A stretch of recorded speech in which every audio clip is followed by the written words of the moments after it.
Hey everyone, Cannibal here. Today we're going to do something a little bit different. Today, Cannibal is going to go on a rant. Yes, you heard me right. I've been getting frustrated about some of the things going on in this game, and I need to give some tough love to my friends at IGG. So, what am I going to do? I'm going to rant. Let me just tell you first, it is from a place of love. I do love this game. I've been playing it pretty much non-stop since I started. I love it. I love this game. I love the community that it builds. I love the friendships that I've built from this game. I don't love how much money you have to spend, but I'm going to go into where I think IGG has sort of lost the plot a little bit. I'm going to talk to you today about where I think that they've lost their way a little bit, and I hope that you'll share this and like this video. Okay, let's talk about one of the things in design of a product like this that you got to think about. In game design, it's important to think about what we would call first principles. This is the ideals by which, and something that you want to express as a product or as an art form. What are those things that you hold dear to you? Now, I think that this is where IGG needs to tighten up. I don't think they have much in the way of first principles, and if they do, I think most of them are around how to make more money. So I'm going to give you some examples of what I think first principles should be in a game like this, and where they're going wrong.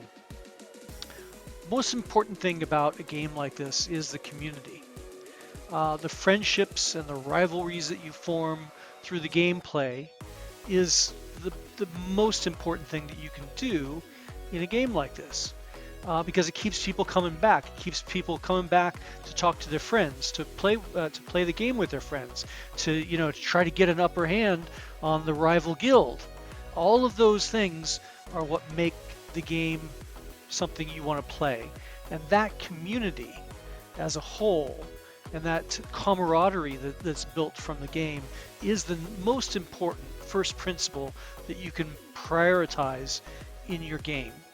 Because if you don't have a community, if you haven't built that camaraderie through the gameplay, then people will just lose interest in it and they'll leave. The community is the most important thing, and it is even more important than making money, because you can't make money if you don't have community. Number two, don't break the theme, the immersion of the game. The IGG has done this recently with this stupid Pagani event. Okay, listen, if I wanted modern stuff in the game, I would go play GTA. If I wanted to see cars rolling around the kingdom, I would go play another game. You have a theme that you've set on this game. It's a fantasy world of knights, and it's called Lords. Lords Mobile. It's not called Lamborghini Mobile or something like that. Come on. This is obviously breaking this theme. This theme should be something that you hold dear as a first principle to the game that you've created, and breaking it is just bad because it just shows that you've placed money over your principles. When you're creating these features and these events, you're putting things in that become dead ends. They don't need to be. A lot of the stuff that you're building doesn't need to become a dead end. So I'm thinking of things like the Verge portal, right? That doesn't need to be a dead end. You can add more stuff to that later. Just keep giving out these Verge shards even after you completed the event. Later, if you finish the Verge quest, you should stop giving out the shards, because then what's going to happen if you add more levels to the Verge thing? Can I just use my shards? Like, I have some heroes that have 1,200 medals because I have to go through the medals every day to get my quests done. So I'm just adding more medals to heroes that already have maxed out. Well, what happens if you have a new level of hero that you want to introduce? Can I just use those medals? Same thing. You've created this sort of this dead end in the game by doing that. So I think you got to just don't create features that become dead ends. Think about them hard enough to realize that whatever you put in there has to be future proof, and you should either let them run their course and get rid of them out of the game, or be committed to doing more with them later on and not creating these weird scenarios that are going to come back and bite you later on. Okay, number 4. The kingdom is the central location for your gameplay. Stop crowding the calendar with events that take you away from the day-to-day fun of castle rallies and WoW and other aspects of kingdom life. I'm talking about expedition here. That thing takes you away for 5 days where people live in another place, and it takes them away from the place that they should be living.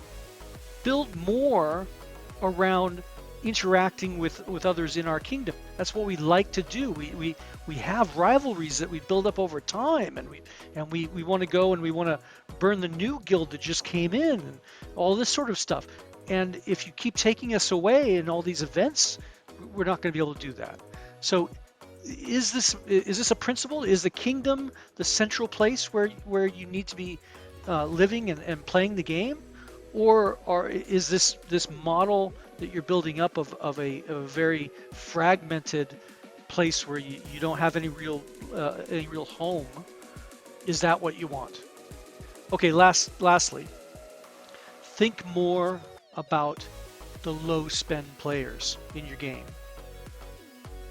You can't just keep building pay for play features that create a clear separation between the big guys and the little guys and expect that you're going to have a good, thriving community.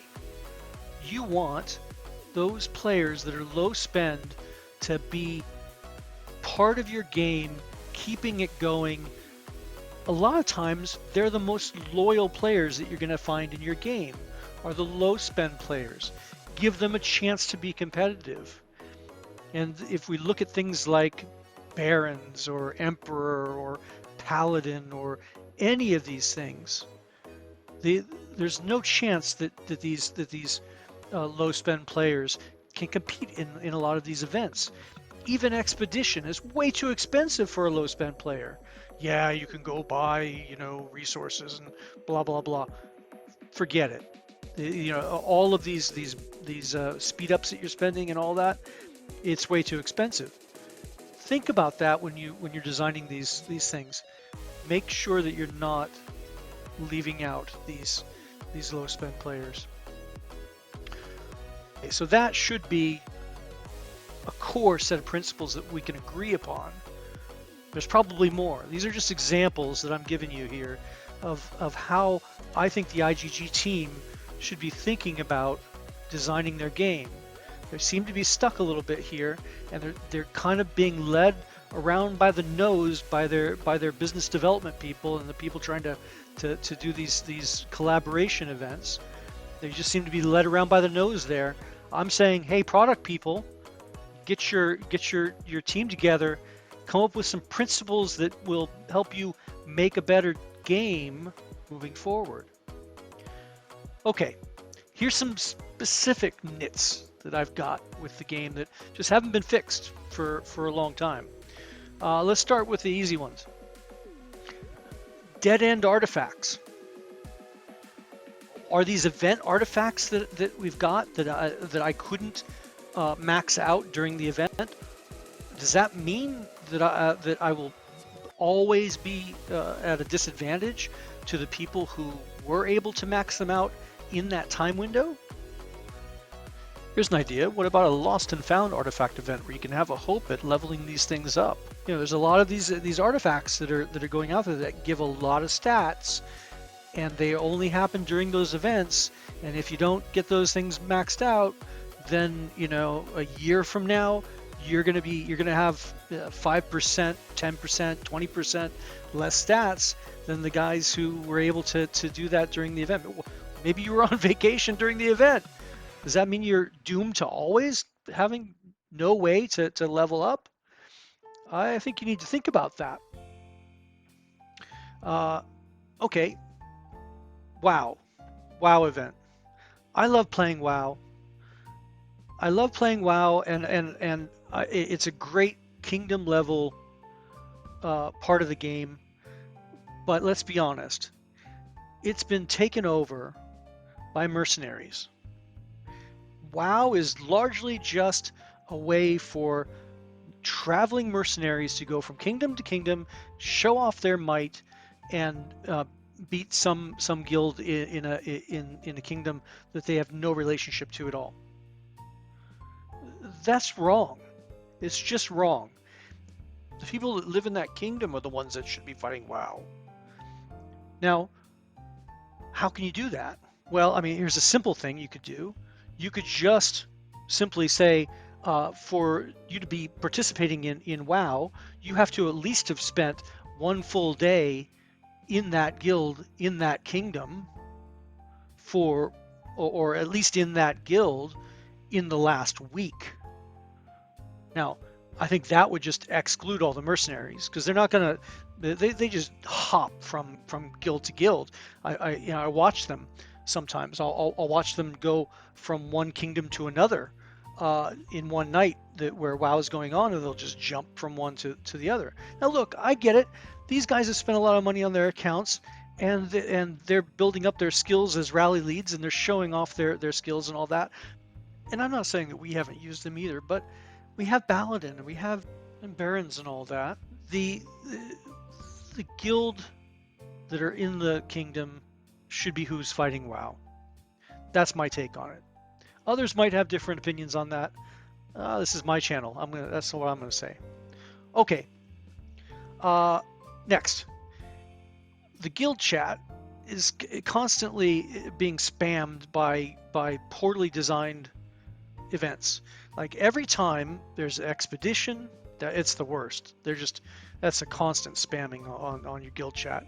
But even things like lucky cards, like do I really care if somebody got a 9 on their lucky card during the lucky card event? And why is that showing up on my guild chat? All of these things that are being spammed to your guild chat make no sense at all. And what are you asking people to do? Like what purpose does it really serve to put, hey, this player got a number 9 on their, yeah, it reminds them. I think they got the message the first time, but we don't need to be spamming all the. But a lot of these events are spamming the guild chat. Okay.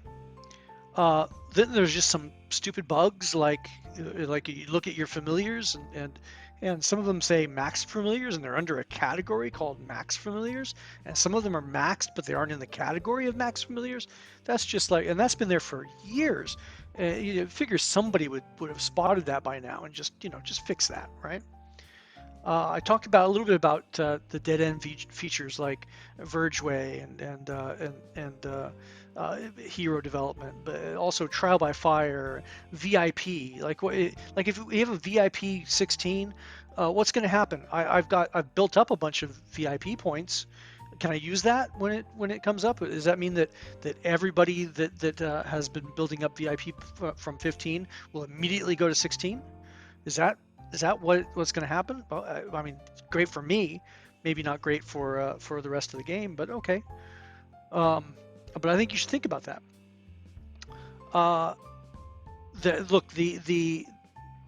The Guildfest and Exchange Extravaganza quests need to be reviewed. We've got new Tycoon and new Labyrinth features, which are kind of weird because they're in different places in the game. But that aside, there's an inconsistency between quests.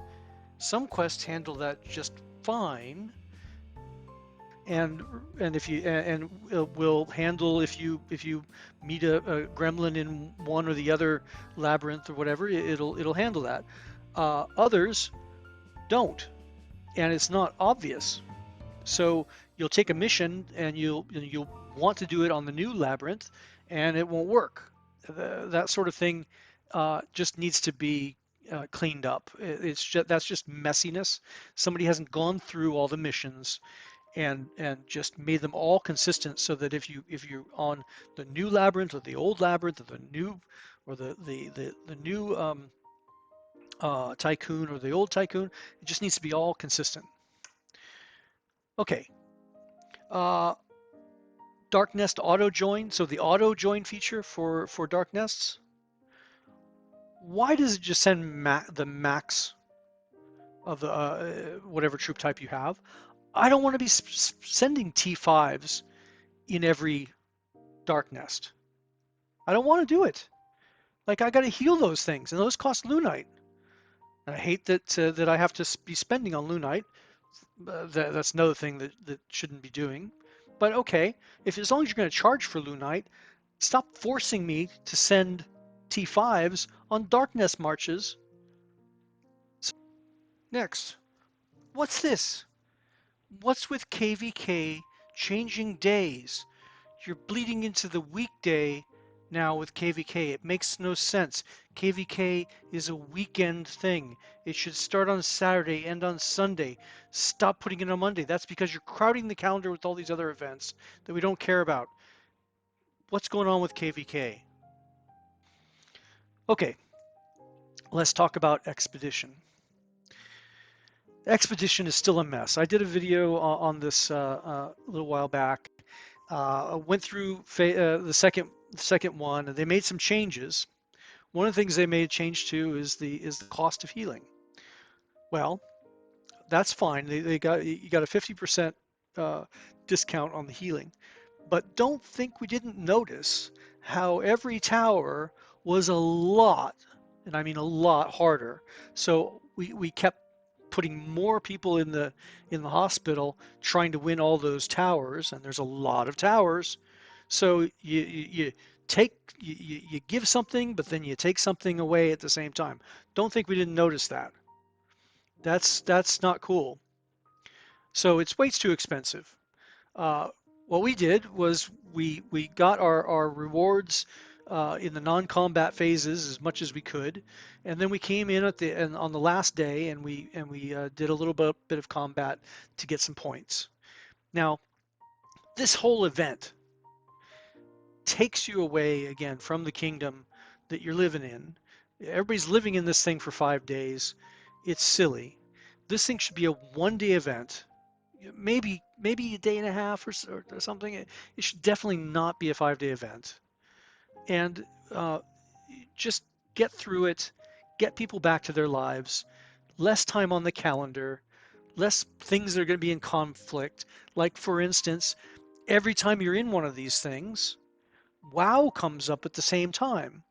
What if you're fighting battles in this expedition at the same time that WoW is supposed to be happening? You got to choose between the event you got going on here and WoW, and it's kind of silliness.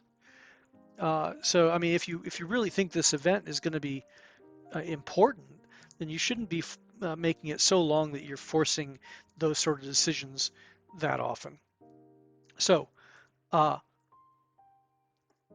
make it shorter, make it less expensive, preferably just take away all of the healing requirements altogether. Uh, but it's too long and too costly to be a useful addition to the game. Last thing I want to talk about is the stupid cars that are rolling around my kingdom and every kingdom in this game right now. I mentioned before, this, I think, breaks a central principle that you should have in this game, which is there's a theme to the game, and now you broke the theme. Not in a small way, but in a big way. I mean, some of the DreamWorks collaborations might have broken it in a small way. I'm not talking about that because it's still in the fantasy realm. But when you have an actual car vendor with their cars going around, uh, that's breaking a fundamental principle that you shouldn't be breaking in this game, and it's introducing something that I honestly, every time I log in and I see what looks like a hive that now looks like a parking lot, it makes me angry, and it makes me want to stop playing this game because all I see is parking lots on my kingdoms. Don't like it at all. And, I wonder if Pagani realizes that, there's going to be a lot of flaming cars going around. And they're going to be, so I'm forever going to know Pagani as flaming cars. I'm going to help that happen as much as I can. Anytime I see a Pagani I can burn, I'm going to burn it. And Pagani, your little collaboration is going to have me associating you with burning cars, just so you know. All right, that's the cannibal rant. I've ranted enough. Again, IGG, this is from a place of love. I love your game. I love what you've done. I think you've lost your way a little bit. I hope you come back to the right path, and I'm going to continue to play and give you and tell you when I think you've fallen off the path a little bit. All right, Cannibal out.